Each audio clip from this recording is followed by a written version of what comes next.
오늘은 제 카메라 이야기를 해볼까 합니다. 카메라 이야기. 앞에서 이미 보셨겠지만 파나소닉 제휴 영상인데요. 그렇다고 해서 파나소닉의 특정 카메라만을 이렇게 집중적으로 이야기할 생각은 없습니다. 그저 제가 왜 카메라를 다루게 됐는지, 현재는 어떤 카메라를 사용 중이고 왜 그런 제품을 선택했는지, 그러니까 그런 부분들을 좀 이야기하는, 썰 풀기는 좀 없어 보이니까 나의 카메라 연대기, 좀 있어 보이게. 괜찮지 않아요?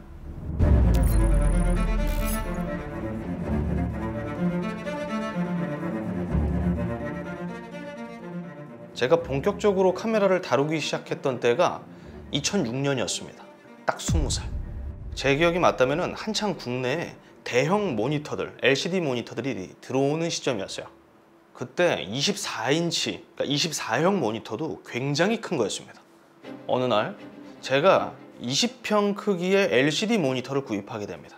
그때는 TV 모니터라는 명칭을 썼는데 이게 제가 이전에 썼던 모니터들하고 결이 많이 다른 거예요. 그러니까 화면 품질이 너무 좋은 거야. 신세계였죠. 그때 이런 생각이 들더라고요. 이 멋진 화면 나만 볼 수 없다. 그렇게 모니터 자랑하려고 첫 카메라를 구입하게 돼요. 이 골방에서 모니터 화면으로 출력되는 이 게임 플레이샷을 카메라로 찍어서 특정 사이트에 업로드하는 취미를 갖게 됩니다. 지금의 삶이랑 크게 다를 게 없죠. 그때도 스크린샷 개념은 있었어요. 저도 당연히 알고 있었고. 그런데 이게 그냥 스크린샷이랑 느낌이 많이 달랐어요. 훨씬 생동감 있죠. 그리고 마치 진짜 내 눈으로 보는 것처럼 리터칭, 보정까지 해서 업로드했기 때문에 그때 네티즌들의 반응도 나쁘지 않았어요.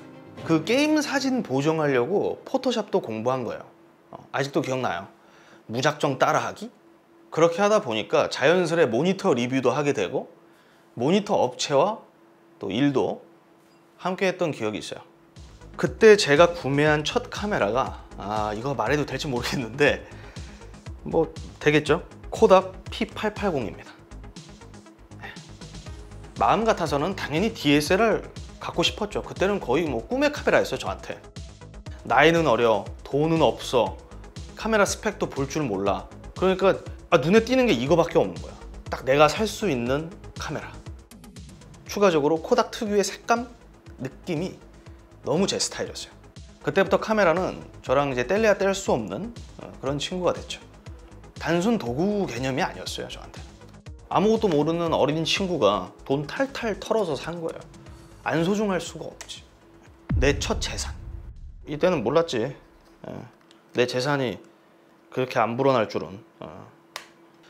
그리고 그런 활동을 이어나갈 수 있었던 것은 뭐 그 자체의 즐거움도 있었지만은 네티즌 분들의 그 선풀이 영향이 컸어요. 저는 그때 확실히 깨달았어요. 이 댓글이라는 게 누군가를 죽음에 이르게 할 수도 있지만 또 반대로 삶의 목표를 다시 한번 잡아주는, 또 꿈을 갖게 만들어주는 그런 힘이 될 수 있구나.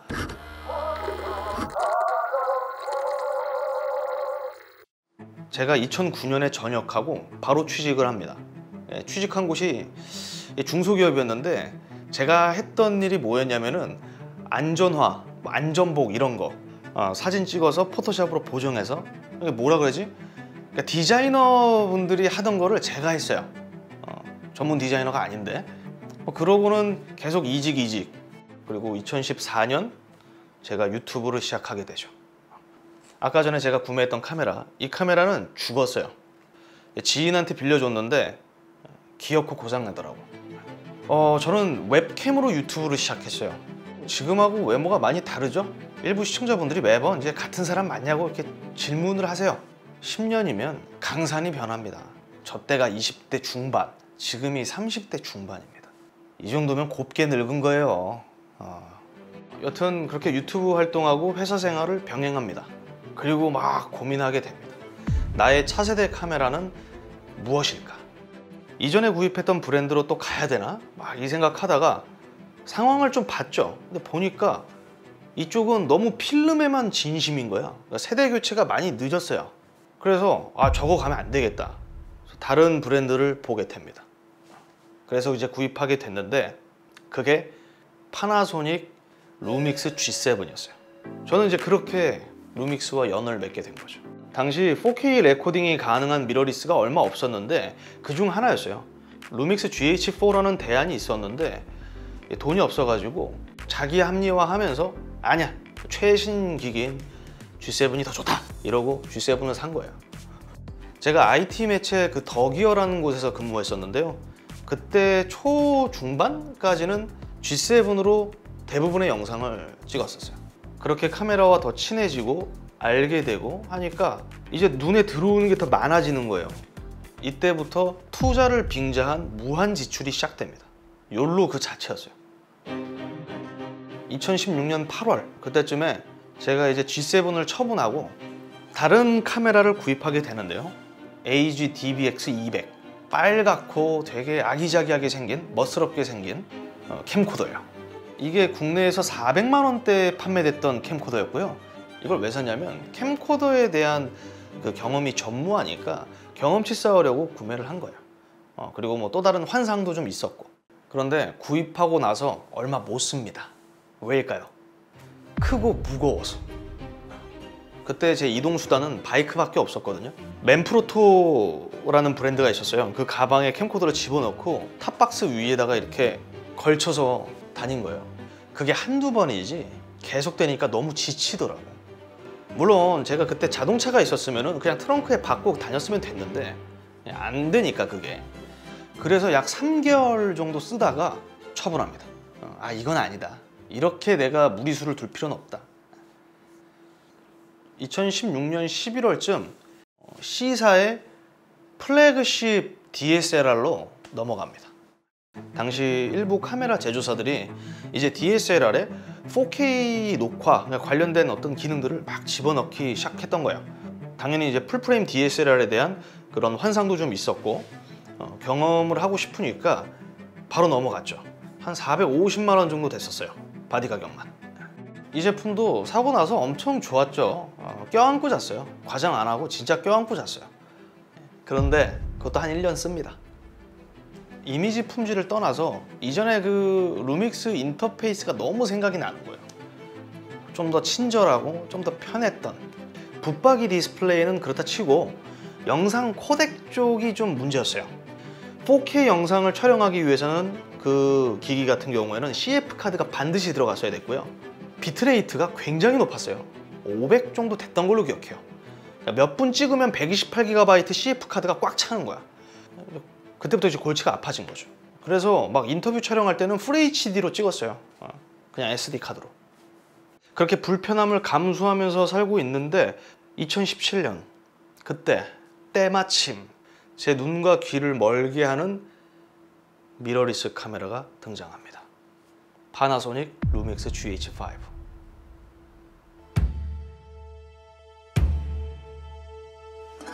정말 충격이었죠. 4K 60프레임 무제한 녹화, 4K 422 10비트 내부 녹화.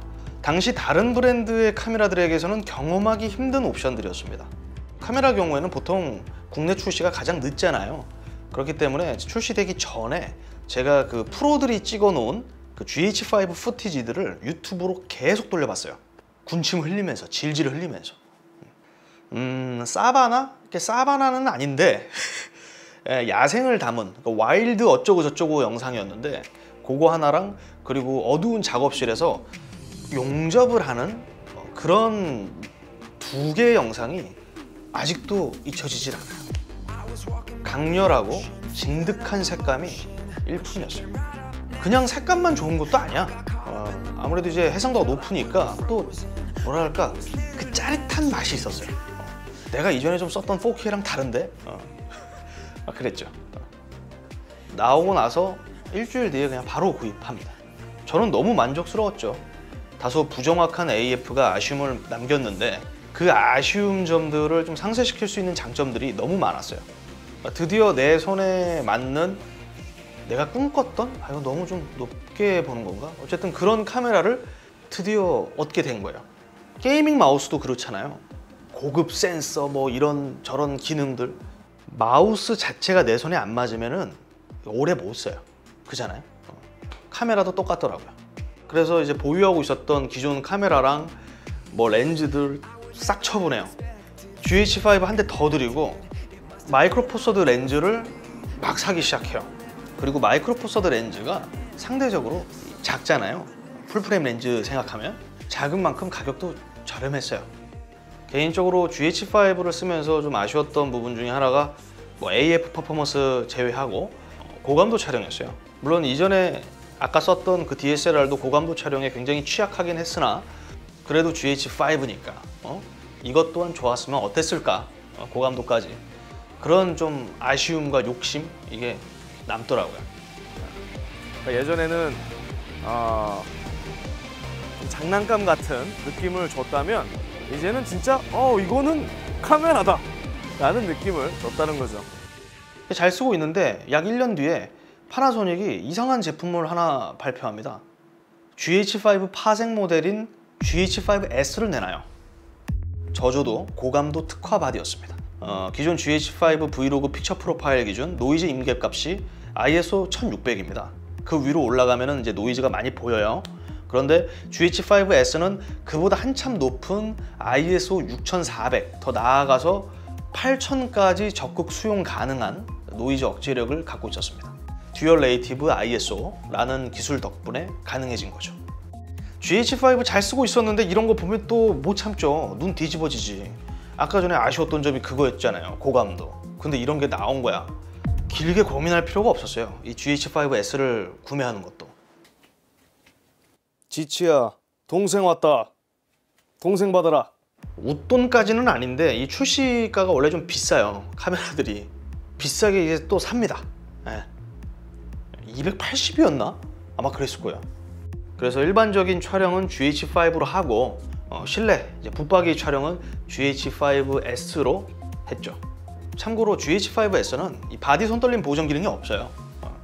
그래서 손떨림 보정 기능이 있는 렌즈 혹은 이제 삼각대, 짐벌 활용은 거의 필수였습니다. 이때 저는 완전히 마음을 굳혔죠. 이거다. 앞으로 GH 시리즈가 출시된다면, 후속 모델이 나온다면 무조건 S 모델도 따라 나오겠구나. 그리고 이런 방식의 라인업은 이미 다른 제조사도 하고 있었기 때문에 파나소닉이 안 하는 게 좀 이상하다 생각했어요.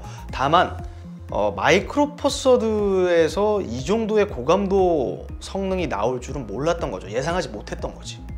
지금도 제가 보유하고 있고 접사 촬영할 때 많이 쓰고 있습니다. 이게 이제 접사 렌즈거든요. 얼마 안 해요, 가격도. 제 유튜브 영상에서 이렇게 되게 가까이서 이렇게 접사 촬영한 결과물들 있잖아요. 다 이 구성으로 찍은 거예요. 여기에 이제 바디 손떨림까지 있으면은 딱인데, 그러면 이제 GH5를 안 살 것 같으니까 그렇게 급을 나눠 놓은 것 같아요. 제가 보기에는. 둘, 셋. 오! 빨라졌지? 오, 빠르다. 빨라졌지? 2017년, 18년 요거 아니고요. 그때 한참 그리곰님하고 세훈 씨랑 작업을 할 때였는데 우리 둘이 항상 했던 말이 그거였어요. 왜 파나소닉은 풀프레임 카메라를 만들지 않을까? 내놓지 않을까? 센서 크기가 커짐으로써 따라오는 어떤 그 희생, 그게 파나소닉이 싫어서 안 하는 건가? 이 생각을 많이 했어요. 그 희생이 뭐냐면은, 예를 들어서 일단 센서 크기가 커지면 당연히 제품 부피가 커질 수밖에 없다고 생각했어요. 그리고 대부분의 풀프레임 카메라들이 고해상도 영상 촬영을 할 때 센서를 좀 잘라서 썼죠. 크롭했어요. 전체 영역을 다 쓰질 않았어요. 그리고 따라오는 발열, 이것도 문제가 됐죠. 이 고해상도 촬영의 발열 억제를 위해서라면은 그만큼 내부에 그런 시스템을 갖춰야 되는데, 그렇게 되면 부피가 커지는 거예요. 물론 지금의 풀프레임 카메라들은 기술의 발전으로 작은 부피를 유지하면서도 더 오랜 시간 고해상도 동영상을 촬영할 수 있게 됐죠. 근데 이제 그때는 그랬어요. 그런데 그때 소식이 들려옵니다. 2019년 파나소닉이 풀프레임 카메라를 내놓죠. S1, S1R. 파나소닉 측에서 연락이 왔고, 그렇게 이제 S1, S1R 리뷰를 진행하게 됐어요. 제품을 대여받았죠. 여기서 비하인드 스토리가 있다면은, 저는 사실 S1만 대여를 받고 싶었습니다. S1R은 고해상도에 초점을 두고 있는, 고화소에 초점을 두고 있는 사진기였고, S1이 좀 GH5와 얼추 비슷한 하이브리드 카메라였어요. 그러니까 동영상과 사진, 결론적으로 둘 다 제게는 인상적인 제품이었어요. 루믹스 GH5의 형제들이 내주는 결과물과 느낌은 살짝 달랐는데 그래도 루믹스 특유의 느낌은 여전히 있더라고요. 당장 아쉬운 점이 있었다면 첫 번째, 스위블 디스플레이가 아니었어요. 이걸 갑자기 틸트 방식을 하지? 그리고 두 번째는 시작이라는 겁니다. 파나소닉 최초의 풀프레임. 이 최초라는 게 참 멋진 타이틀이기도 한데 최초이기 때문에 그만큼 예열 시간이 필요하죠. 먼저 루믹스 S는 L-마운트 시스템을 채용했어요. 이 L-마운트가 2014년 라이카가 최초로 공개한 시스템이에요. 여기에 이제 2018년 파나소닉과 시그마가 합류하게 된 겁니다. 그래서 L-마운트 얼라이언스, L-마운트 연합이 결성돼요. 근데 초기 가격들이 생각보다 많이 높았어요. 제가 눈여겨봤던 게 70-200 망원 렌즈였어요. 망원 줌 렌즈. 그게 한 340만 원인가 그랬어. 초기 가격이. 지금은 당연히 더 떨어졌죠. 200만 원대죠. 근데 내가 이 S 시리즈로 기변을 한다는 것은 어마무시한 좀 금액이 나가겠구나. 내가 사놨던 마이크로 포서드 렌즈도 대부분 다 팔아야겠구나. 이런 생각이 든 거야. 섣불리 기변을 할 수가 없었어요. 그런데 사게 됐죠. 왜? 파나소닉이 S1H라는 또 다른 기기를 내놔요. 미러리스 최초 넷플릭스 프로덕션용으로 인증받은 카메라. 근데 제게는 그 타이틀만으로도 엄청 설레이는 거예요. 그러니까 이래서 제조사들이 인증하는구나. 뭐 디스코드, 스카이프 인증 뭐 요런 거랑은 이 상대가 안 되는 거예요. 저거는 내가 반드시 산다. 진짜 고가의 시네마 카메라 비교하면은 이것저것 옵션들을 감안했을 때 가성비가 굉장히 좋은 바디였어요. 그때 출시 가격이 한 680만 원인가? 그러니까 이거 이제 발 동동 구르면서 이거 사고 싶어 하고 있는데 그때 때마침 장인어른께서 도움을 주십니다. 다 삽니다. S1, S1H 그리고 루믹스 S 렌즈들까지. 자연스레 GH5는 방출했죠. 뭐 S1이 있으니까 GH5S도 있고. GH5를 구매하면서 느꼈던 어떤 그런 짜릿한 그런 감정들을 좀 고스란히 느낄 수 있었던 기기들이었어요. AF도 고스란하더라고.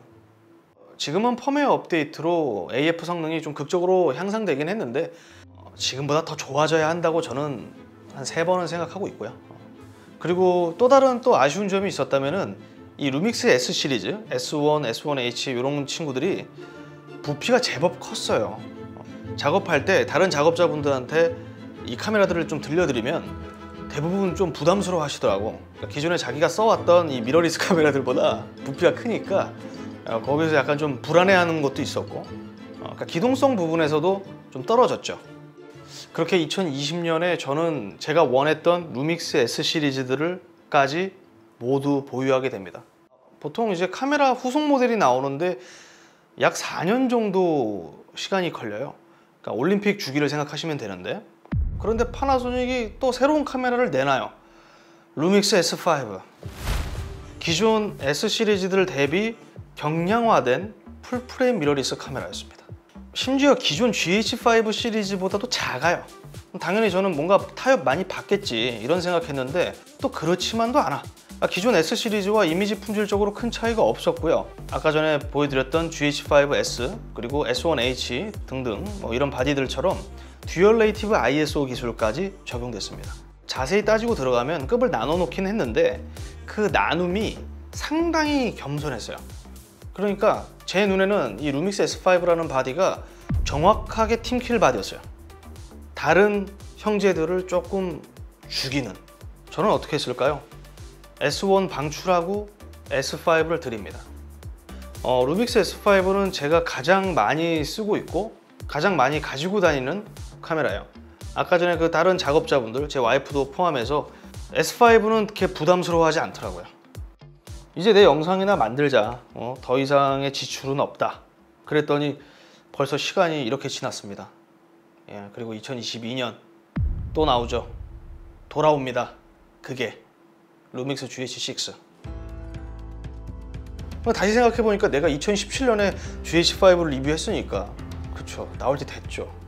GH6 리뷰 때도 언급했었는데요, 저는 그리 관심 있게 보지 않았습니다, 이 기기를.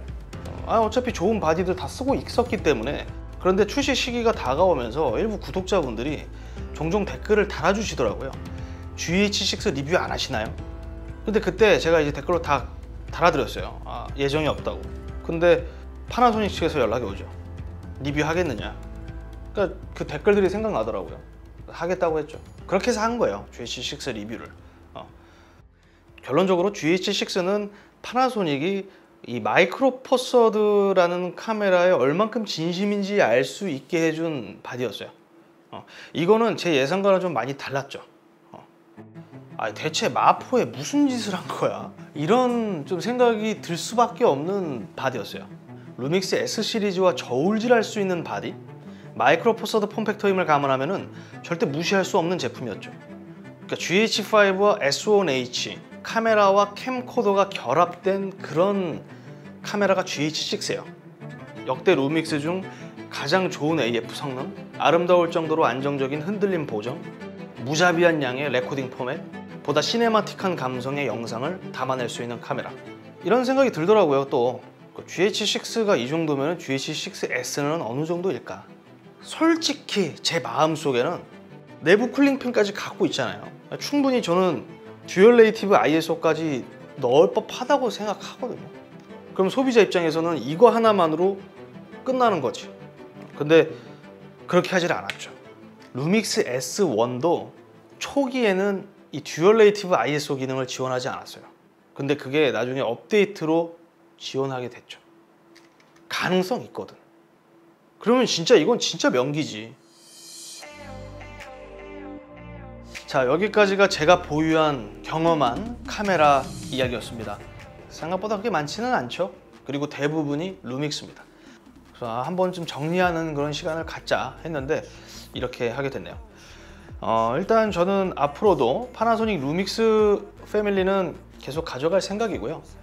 또 그만큼 기대하고 있는 바디들도 있어요. 뭐 나올지 안 나올지는 모르겠는데 뭐 GH6S라든지 S1H 마크2, 뭐 S5 마크2 뭐 이런 제품들이 있죠. 그리고 또 여력이 된다면 추가적으로 다른 브랜드의 카메라도 영입할 생각이 있습니다. 여력이 된다면. 그러니까 언제 될지 모르는 거죠. 제가 준비한 영상은 여기까지입니다. 이상 디몽크였고요. 저는 다음 영상으로 또 찾아뵙도록 하겠습니다. 시청해 주셔서 감사합니다.